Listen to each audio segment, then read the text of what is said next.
Um dos maiores problemas que a gente tem percebido ao portador da síndrome do pânico, e também com relação aos outros distúrbios, mas a gente fala da síndrome do pânico porque é um distúrbio que está diretamente relacionado a nós sofremos, ainda sentimos alguns reflexos da doença, do distúrbio. Mas um dos grandes problemas da síndrome do pânico em específico, que é o que está mais afeto a nós, talvez não seja nem a doença em si, nem o distúrbio em si, nem os sintomas, nem as sensações que o distúrbio traz, mas sim a resistência que o portador tem de admitir, né, que esse distúrbio é responsável por inúmeras sensações, inúmeros sintomas. Vocês desculpa estar balançando um pouco, porque eu estou na área externa aqui, está ventando, e pode estar dando uma vazão também de vento, do barulho do vento no microfone. Mas assim, algumas pessoas, né, alguns especialistas, ainda reputam, né, essas pessoas que têm esse comportamento de rebeldes, porque eles acreditam que a pessoa se esconde atrás da doença e não admite, né, do distúrbio, e não admite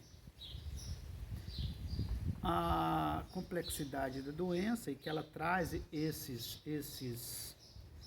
todas essas sensações, todos esses sintomas, e aí assim a pessoa vai se né, punindo naquele sofrimento interno, naquela coisa degradante e sofrível de ficar relatando sintomas, de buscar nas redes sociais as causas, né? As causas, vírgula, né? Na verdade vai buscar vai buscar o alento para as dores que está sentindo, sem se dar ao trabalho de pesquisar, de buscar, e muitos passam a vida, né, passam a vida sem, ao vento, ó, mas aguenta aí que vai dar tudo certo. Passam a vida sem ir ao médico, sem ir ao especialista, sem ir a submeter a um tratamento, a uma terapia. Vão uma ou duas vezes e depois passam o resto da vida, né, naquela situação de reclamações, de ida e vinda a médicos, aliás, a hospitais, a pronto-socorro, né, numa busca de algo que ela não sabe. Então, por aí a gente vê, né, quão complexo é o distúrbio e que essas pessoas não se dão ao trabalho de buscar algo diferente, de estudar, de ler, de pesquisar, e vão cada vez mais se infiltrando, deixando que os distúrbios infiltrem.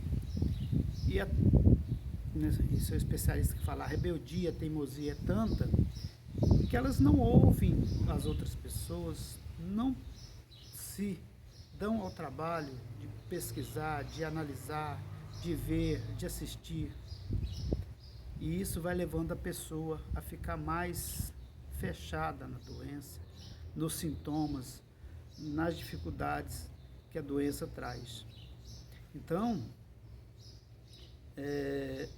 o mais difícil da doença talvez não seja a doença em si, os sintomas, seja a teimosia, a rebeldia de o portador não acreditar, não levar em conta, né, que isso é um distúrbio psicológico e precisa de uma tomada de posição desse portador, né? Ao invés de buscar alguma ajuda, de entender como uma doença, como um distúrbio, como uma coisa psicológico, desculpa aí o vento, né? Mas eu optei por gravar fora aqui da casa, isso acontece. Então, essa teimosia, essa rebeldia, é que vai levando a procrastinação da doença, ficar mais tempo, a pessoa ficar mais sujeita a tudo de ruim que a doença traz. Então, é preciso que a pessoa tenha consciência disso, que ela se autoanalise e perceba que a gravidade ou não da doença, né, o estágio que ela esteja, tem muito a ver com o seu comportamento. Às vezes a pessoa fica buscando fora, né, buscando situações externas, enquanto o que agrava a doença, o que traz o distúrbio, né, as crises, as sensações, é próprio do comportamento dela. Haja vista que a gente pode notar o seguinte: quando a gente passa um dia pensando coisas negativas, pensando sintomas, só de sintomas, de dores, de sensações, isso vai acumulando. Chega um ponto que, né, quando está no início da doença, é certo né, que a gente vai buscar a ajuda de um médico, de um pronto-socorro, de um hospital ou coisa parecida.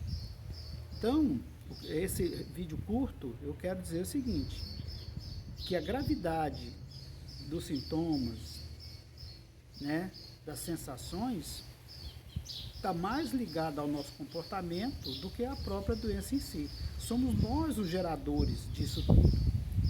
Mas o principal disso tudo também é que maioria, né, 90 e lá vai cacetada de % disso, é por falta da pessoa admitir essa situação, que o psicológico é que traz tudo isso para nosso, que transforma isso em dor, em sensação e em sintoma. Enquanto a pessoa não admitir isso, vai ficar, né, nessa situação desesperadora que a doença traz. A gente sabe que traz, né, mas precisa que a pessoa tenha essa intenção de aceitar, né, essa intenção de mudar. Enquanto ela ficar resistindo em admitir que esse distúrbio traz sensações, que é do psicológico, e ficar buscando coisas no corpo onde não existe, e que na verdade essas idas e vindas à médica, a pronto-socorro, a aferir pressão, a aferir batimento, na verdade joga ela mais dentro do distúrbio, porque, né, só o fato de ficar indo a médico, aferir essas coisas, vai causando mais ansiedade. E a pessoa não percebe isso. Ela não, quando percebe, ela não aceita. E aí ela não sai do ciclo que a gente sempre fala.